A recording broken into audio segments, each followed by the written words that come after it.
Arratsaldeon eta ongi etorri bertan berri albistegira. Gaur maiatzaren 3 da asteartea, hauek dira Iruñerriak eta Nafarroak utzitako albiste nagusienak. Haurreskoletako greba mugagabea hasi da ehuneko gutxieneko zerbitzuekin zenbait tokitan, baztan haurreskolan aldiz 50% gutxieneko zerbitzuekin hasi da.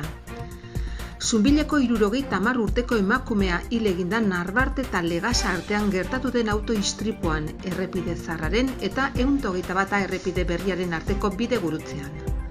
Nafarroko gobernuak jardunaldi bat antolatu du nazioarteko erreferentekin berdintasunaren alde, gizonekin egiten diren esku hartzen eraginkortasuna berrikusteko. Nafarroak 11.000 pertsona baino gehiago artatuko dituen telelaguntza sistema aurreratua izanen du.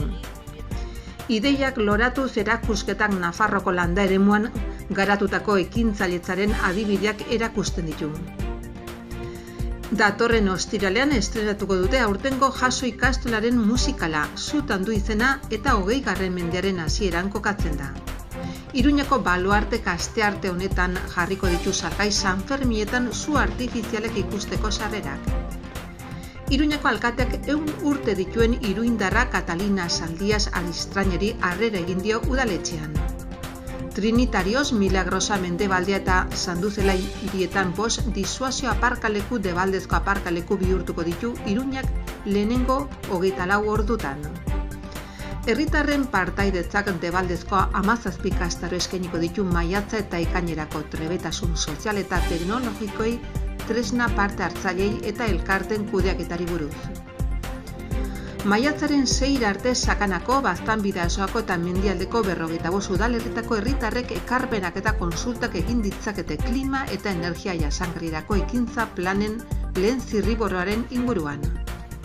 6.200 lagune baino gehiago parte hartu dute orain arte aurtengo Sanferminetako kartela hautatzeko bozketan eta prozesua maiatzaren 4an amaituko da. Ingurumen hezkuntzako zerbitzuak argazki lehiaketa bat antolatu du hiriak iraunkortasunaren arloan dituen erronkak eta aurrerapenak erakusteko.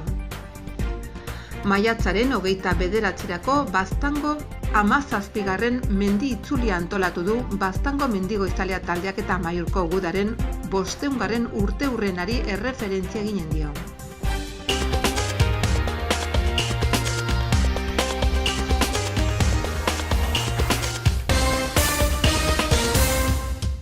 Haurreskoletako greba mugagabea hasi da ehuneko gutxieneko zerbitzuekin zenbait tokitan.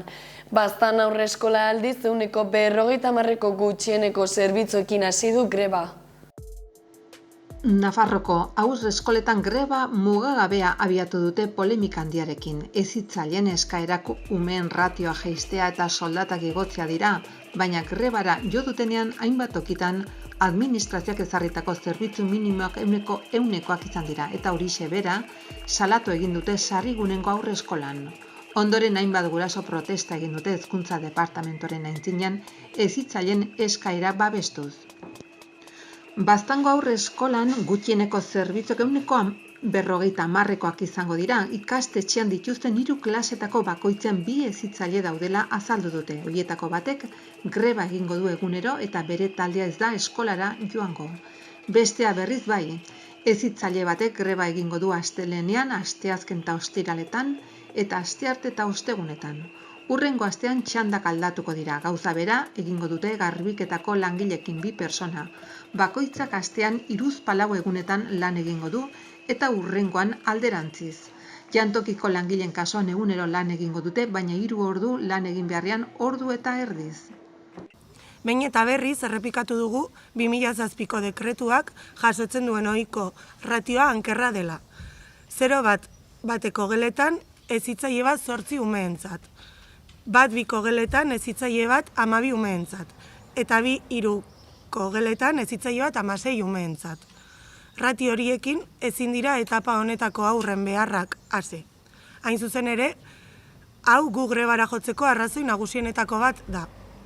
0 eta 3 bitarteko pertsonak gizartearentzat zama bat balira bezala baztertzen direnak, baina herritarrak direnak ere mendeko subjektuak dira.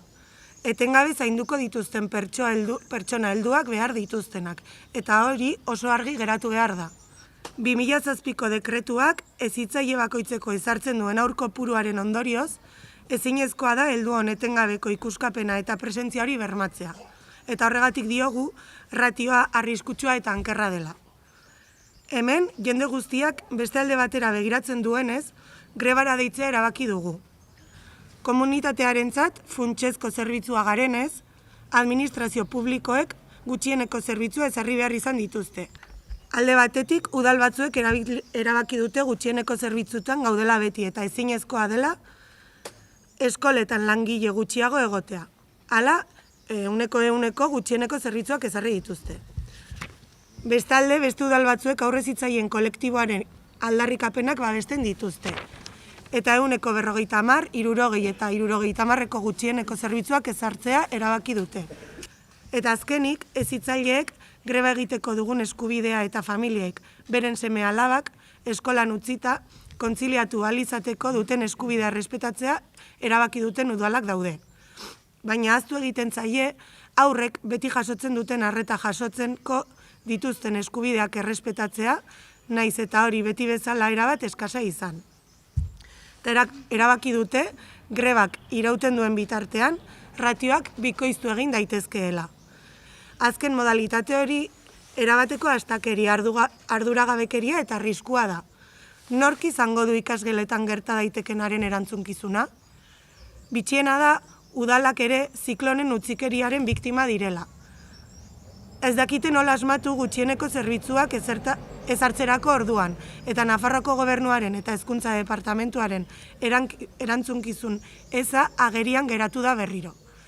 Nafarroako gobernuari eskatzen diogu negoziazio mahai bat sor dezala, Nafarroako haurreskoletako hezitzaileei ere ahotsa emateko. Zunbillako 70 urteko emakume bat hil egin da Narbarte eta Legasa artean gertatu den autoistripuan errepide zaharraren eta Nazional 121 errepide berriaren arteko bidegurutzean. Pilar Martínez Zunbillako bizilaguna 70 urtekoa astelehen honetan hilda Narbarten izandako zirkulazio istripu batean. Furgoneta batek atzetik jo zuen bere autoa eta helikopteroz eraman zuten Nafarroko Unibertsitate Ospitalara. Bertan hilda.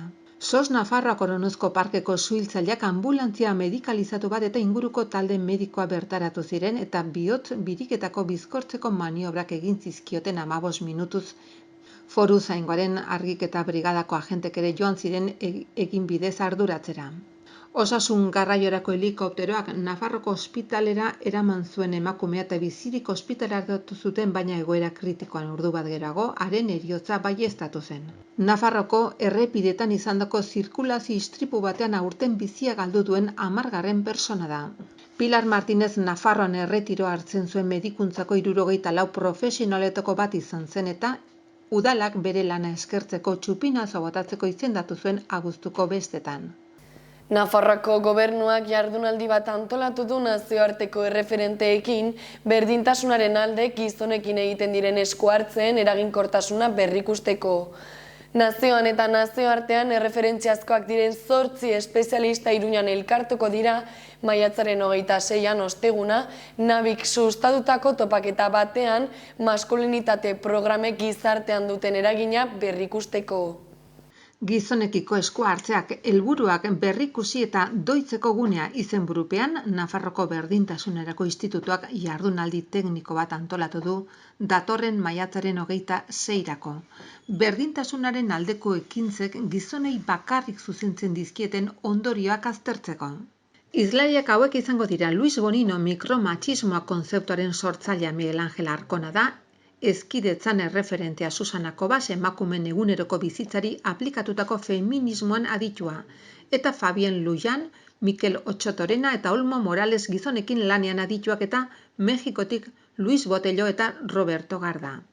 Ikuspegi feministarekin aspaldidanik ekarpen teoriko eta praktiko zehatzak egiten dituzten profesionalak izateagatik nabarmentzen dira gizon eta emakume taldekin.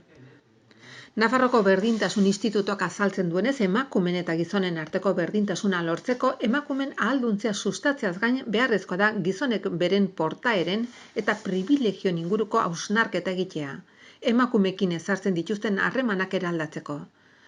Erakundeak helburu hori gizonentzako maskulinitate programen bidez zer neurritan lortzen ari den eta esku hartze horiek emakumeen eguneroko bizitzan eragin positiboa duten berrikustea planteatzen du. Interesa duten pertsonek saio zuzenean jarraitu ahal izango duten Nafarroko Berdintasun Institutoren kanal berriaren bidez YouTubeen. Nafarroak 11.000 pertsona baino gehiago hartatuko dituen telelaguntza sistema aurreratua izanen du. Eskubide sozialetako departamentuak 9,1 milioi euro inbertituko ditu zerbitzu horretan datozen 5 urteetan. Es un servicio fundamental. Eskubide sozialetako departamentuak eskainitako telelaguntza zerbitzua jauzi kualitatibo eta kuantitatibo handia egingo du datozen 5 urteetan. 9.169.225 euroko inbertsioarekin. Gaur egun zerbitzu hori duten 7.350 personetatik 3.850 persona gehiagori zabalduko zaie. Igoera hori progresibo izanen da, datozen 5 urteetan urtero 800 unitate inguru ezarriz eta gailu teknologikoen esku hartze hori Europako funtsekin finantzatuko da.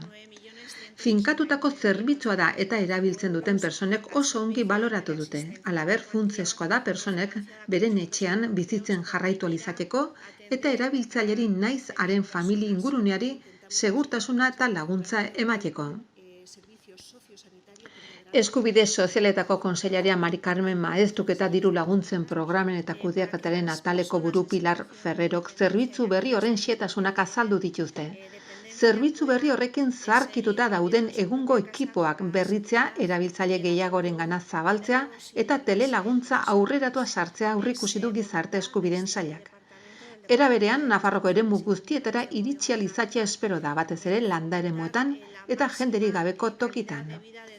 Bertze berrikuntzetako bat 5 ibilgailu mugikorreko flota bat gehitzea da. 3 Iruñan eta 2 Tuteran, gora berei erantzuteko. Nabarmentzeko da halaber telefono gune propio bat gehitu dela 112 telefonora egindako deiak bahetzeko eta larrialdi linea hori saturatzea saihesteko izan ere 40.000 dei jasotzen ditu urtero arrazoi horrengatik. Telelaguntza prebentzio zerbitzu bada etxean zentral bati konektatutako gailu elektroniko bat instalatzea gerta daitezken larrialdi segurtasun bakardade edo isolamendu egoerei erantzuteko eta hoiei erantzuteko beharrezkoa diren baliabide guztiak mobilizatzeko.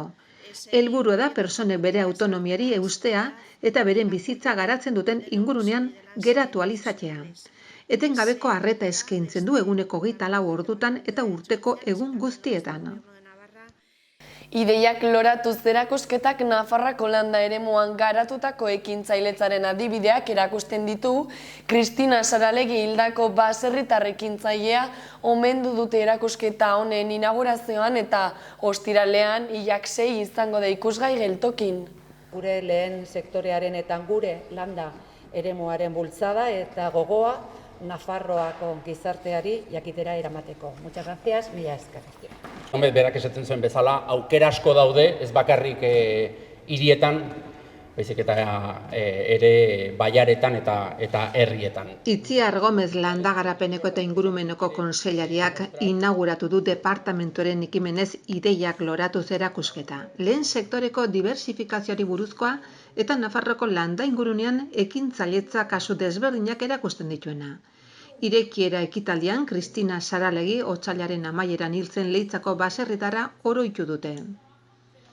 Erakusketa Iruñako geltoki gunean dago ikusgai autobus geltoki zarrean maiatzaren 6 arte. Intia Sozietate Publikoak antolatutako erakusketa osatzeko, nekazaritzakoak ez diren proiektu profesional berriek abian jartzen dituzten personentzako landagarapeneko eta ingurumeneko departamentoren laguntza programari buruzko ikus-entzunezko bat eta informazio panelak daude. Era berean, Gomez kontseilariak esan duen bezala, pertsona horiek beren ustiategirarekiko lotura mantentzen dute eta funtseskoa da diversifikazioa bultzatzea berariaz nekazaritzakoak ez diren, baina sektorearekin eta abeltzaintzarekin eta ustiategirekin lotura hori duten jardueretara. Horrela, landa ekonomian antzeman daitezken merkatu nitxoak hartatu nahi dira eta aldi berean nekazaritzako famili jarduerarekin osatu. Horrela, sektorearen independentzia handitzen eta urtarokotasuna murrizten ari da. Sortzen diren ideiak, sailak landa ingurunean diversifikatu eta ekiteko ematen dituen laguntza publikoen programan parte hartu duten personen 21 argazki erakusten ditu. Irudiak Nafarroko herri eta ibarretan dinamizazio ekonomiko eta soziala ahalbidetzen duten aukera profesionalen adibideak dira, eta biztanleria finkatzen eta lehiakortasuna sustatzen laguntzen dute. Hurrengo ostiralean estreinatuko dute aurtengo Jaso ikastolaren musikala Zutan du izena eta 20. mendearen hasieran kokatzen da. Datorren ostiralean estreinatuko dute aurtengo Jaso ikastolaren musikala Zutan du izena eta 20. mendearen hasieran kokatzen da. 1909 urtean hain zuzen ere. Triangle fabrikan. Clara Lemis du protagonista, beste 20.000 emakumerekin batera, atorgilen greba deituriko matxinada bultzatuko duena. Bere lankideak grebara eramateko historiako emakumengana bilatzen du inspirazioa Kleopatra Egipton, Wang Zhenyi Txinan, Marie Colomb Euskal Herrian. Emakume hauen historiak irakurrita indarra eta inspirazioa jasotzen du greba aurrera eramateko. Historia honek bi helburu nagusi ditu, bat emakumeen lan duintasunaren eskubideen aldarrikapena, eta bigarrena gizonezko eta emakumezkoen arteko desberdintasunak agerian jartzea.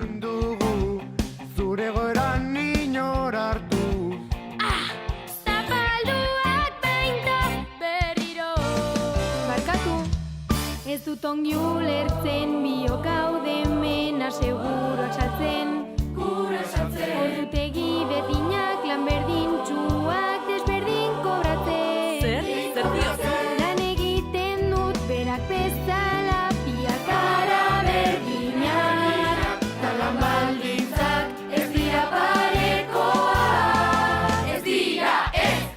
Iruñeko baluartek astearte honetan jarriko ditu salgai Sanferminetan su artifizialak ikusteko sarrerak.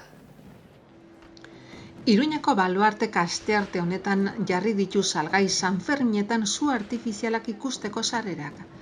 Txartelen salmenta 11etan hasi da auditorioko lehiatilan eta ubebikoitza baluarte.com webgunean 22 euroko prezioan. 20 personatik gorako taldentzat txartelen prezioa 18 eurokoa izango da. Sarrera bakoitzak ardoa, garagardo edo freskagarri eta pintxoa edo konbinatu bat konsumitzeko aukera emanen du eta 14 urtetik berakoak ezinen dira sartu. Pandemiaren ondorioz jaiak ofizialki eten ondoren Iruñeko auditoriunak eraikinaren 3. solairuan dagoen terraza irekiko du berriro, Iruñeko gotorlekutik botatzen diren su artifizialak ikusteko. Terrazara bederatzitatik ikuskizun pirotekniko amaitu arte sartu ahal izango da.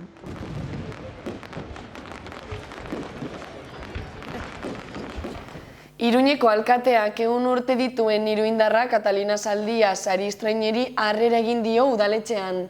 Sarasaten jaio zen 1922ko apirilaren 29an eta 35 urte baino gehiago daramatza Iruñean bizitzen. Catalina Zaldias Aristrainek 100 urte bete zituen pasaden ostiralean apirilaren 29an. Efemeride hori dela eta Iruñeko alkateak harrera egin dio udaletxean. 8 ilobak eta iloba biloba batek lagunduta. Topaketan, Katalinak lore sorta bat jaso du alkatearen eskutik baita udaletxeko orraz bat. Bordaturiko Sanferminen zapi bat eta Iruña 20. mendea iruditan liburua ere. Sarasate herrikoa, Izako udalekoa, Catalina Zaldias 8 anai arreben artean 7. da, 6 gizon eta 2 emakume. 1922an jaioa, gaur egun bizirik dagoen bakarra da. Bere aitak Juan Zaldiasek Plazaolako trenbidean lan egiten zuen Sarasatetik igarotzean. Berak iragartzen zuen trena herritik igaroko zela, kanpaina joz etortzen zenean eta bandera astinduz joaten zenean, gogoratzen du Katalinek. Mendekotasun handia duen arren, oroimen ona baitu. Ama Angela Aristrain osasunez delikatua Katalinak 10 urte besterik ez zituenean hil zen, beraz orain omendua izan denari etxean eta landan lan egitea egokitu zitzaion zituzten behiak zaintzen, familiari laguntzeko. Trinitariosen, Milagrosan, Mendebaldean eta San Jorgen 5 disuasio aparkaleku doako aparkaleku bihurtuko ditu Iruñeak lehenengo 24 orduetan. Tokiko gobernu batzarrak aparkaleku horietako obrak lizitatu ditu eta Next Generation EU funtsen finantzaketaren barruan sartzen dira. Iruñak 1.700 aparkaleku baino gehiago eskainiko ditu lehenbiziko 24 orduetan Debalde aparkatzeko formularekin. Iruñeko udalak 5 disuasio aparkaleku egokituko ditu haien mugaketa, sarrera irteeren kontrola edo bideozaintza ezartzeko beharrezkoak diren segurtasun eta teknologia elementuekin. Tokiko gobernu batzarrak obra hoien lizitazioa onartu du 1.066.526 euroko aurrekontuarekin eta Next Generation Funds Europarraren finantzaketa berreskuratzera aldaketa eta resilientzia planaren bidez. Egokitzen diren 5 aparkalekuetatik 2 trinitariotan dauden, zehazki Biurdana kalearen eta Gipuzko etorbideren ondoko egungo aparkaleko handitu da. Eta Donibane lanbide heziketako zentro integratuaren atzeko aldean aparkaleku polsa egokitu da. Era berean obrak egingo dira Arrosaria udal kiroldegiaren aurreko aparkalekuan, Nafarroko liburutegi nagusiaren atzeko aparkalekuan, eta Sanduzela ikastetxe publikaren ondoko reparazkaleko aparkaleku polsan. Herritarren partaidetzak doako 17 ikastaro eskainiko ditu maiatza eta ekainerako trebetasun sozial eta teknologikoi tresna parte hartzailei eta elkarten kudeaketari buruz. Herritar guztiei eta sektore sozioekonomitarioko profesionalei eta elkartei zuzenduta, edizio honetan aurrez aurreko prestakuntzari ekingo zaio berriro. Iruñeko udalak herritarren partaidetzarako arloaren bitartez 17 prestakuntza ikastaro antolatu ditu datozen 2 hilabetetarako lankidetzagunean. Trebetasun sozial eta teknologikoak, tresna parte hartzaileak eta elkarte kudeaketari, kultura artekotasunari eta gizartaratzeri buruzko ezagutzak eskuratzeko. 18 urtetik gorako biztanlei, elkartei, kolektiboi eta herritarren erakundei eta sektore soziokomunitarioko profesionalei zuzendutako prestakuntza eskaintza da. Oraingo hontan maiatza eta ekaina bitartean egingo diren ikastaroek prestakuntza presentziala lehenetsiko dute, naiz eta online jarduera batzuk ere eskaintzen diren. Halaber, programazioan euskarazko eta gaztelaniazko ekintzak sartzen dira eta hoien egutegi osoa participa.pamplona.es webgunean konsulta daiteke. Maiatzaren 6 arte Sakanako, Baztan Bidasoako eta Mendialdeko 45 udalerritako herritarrek ekarpenak eta kontsultak egin ditzazkete klima eta energia jasangarrirako ekintza planen lehen zirriborroaren inguruan. Guztira Nafarroako 154 udalerrik parte hartuko dute zirriborro horretan. Maiatzaren 6 arte Sakanako 45 udalerrietako herritarrek Baztan Bidasoan eta Mendialdean ekarpenak eta konsultak egin daitezke klimarako eta energiarako ekintza planen lehen zirriborraren inguruan. Nafarroko 154 udalerrik hartuko dute parte. Sailak bultzatutako Life Nadapta proiektuaren bidez Nafarroko gobernuko landagarapeneko eta ingurumeneko klima eta energia jasangarrirako ekintza planak alkatetza itunari atxikitako udalerrietako bilerak egin dira, zehazki Nasubin sariz dagokio haue garatzea, lursarearen bitartez. Nafarroko lurraldearen eta iraunkortasunaren agentzia alkaten itunari atxikitako udalak, bai eta tokiko ekintza hau da erdialdea, garatzeko partzuergoa, Teder eta Zederna Garalur, eta Sakanako garapena agentzia. Pasaden irailaz geroztik hainbat jarduera egin dira. Herritarrei egindako inkesten bidez komunikazio eta parte hartzea, tailerrak, online eta lan saioak udala arduradunekin, honako helburu hauekin. Klima aldaketara egokitzeko eta arintzeko neurriak definitzea, bai eta pobrezia energetikoa tokiko eremuetan. Orain herritarren ekarpenak egiteko epea maiatzaren 6an amaituko da. 6.200 lagunek baino gehiagok parte hartu dute orain arte aurtengo San Ferminetako kartela hautatzeko bozketan eta prozesua maiatzaren 4an amaituko da. Bozketak egunero 980 boto jaso ditu eta eguneko batez besteko parte hartzen diena du 2008an sistema hori martxan jarri zenetik. 6.234 lagunek hartu dute parte aurtengo San Ferminak iragarriko dituen kartela hautatzeko bozketan. Bozketa apirilaren 28an abiatu zen eta maiatzaren 4an asteazkenarekin amaituko da. Une hauetan, Eguneko batez besteko parte hartzeak 980 boto jo ditu, eta 2008an herritarren bozketa martxan jarri zenetik egon den parte hartzea handiena da. 2013, 2014, 2015, 2016 eta 2017 urteetan prozesuaren amaieran zenbatutako boto guztiek ez zuten gainditu edizio honetan orain arteko bozketak ematen duen kopurua. Oraindik denbora dago nortasun agiri nazionala duten eta erroldatuta dauden personek parte hartzeko. Hainbat dira bozkatzeko bideak. Hala telematikoki egiten alda webikoitza.pamplona.esen eta webikoitza.pamplona.eskultura.es webgunetan gaitutako sarbide baten bidez. Kasu horretan bozketa gaueko 12an itxiko da, baina ohikoa denez 010 eta 94842-0100 herritarrendoko arreta telefonotan ere bozkatzen halko da. Eta horiek eskuragarri egonen dira maiatzaren 4ko arratsaldeko 7 arte. Azkenik aurrez aurre bozkatu nahi dutenek hiriko edozein zibi boxetan egiten ahalko dute, non txartelak eskuragarri bai daude hautetsontzi sistema aukeratzen dutenentzat. Kartelak kondestableren jauregiko patioan ikusgai daude hautaketaren egunera arte eta gainera udalaren webguneko hasierako orrialdean kontsulta daitezke. Espazio publikoan ere badaude 20 markesinatan mupi digitalean eta Zamargilen zubitik deskalzo eskaleko igogailurako sarbideetan. Maiatzaren 5ean ezagutuko da boto gehien jaso dituen kartela. Hauek dira 10 finalistak. Beti bezala, emoción, vuelta a la fiesta, 1087, 2022, por fin de vuelta, preparada, corre San Fermín, bendice la fiesta eta la fiesta somos todos. Ingurumen hezkuntzako zerbitzuak argazki lehiaketa bat antolatu du hiriak iraunkortasunaren arloan dituen erronkak eta aurrerapenak erakusteko. 3 eta 12 urte bitartekoentzako marrazki lehiaketa ere antolatu da ingurumenaren mundu egunaren inguruan. Iruña jasangarria islatzeko argazkiak eta naturariko harmonia eta bizimodu osasungarriak islatzen dituzten marrazkiak, Iruñako udalak ingurumen hezkuntzako zerbitzuaren bitartez eta jasangarritasun eskolaren programazioaren barruan 2 lehiaketa antolatu ditu maiatzerako. Errealitate hori ingurumenaren eta iraunkortasunaren inguruan islatzeko. 2 lehiaketek lanak aurkezteko epea zabalik daude maiatzaren 20 arte.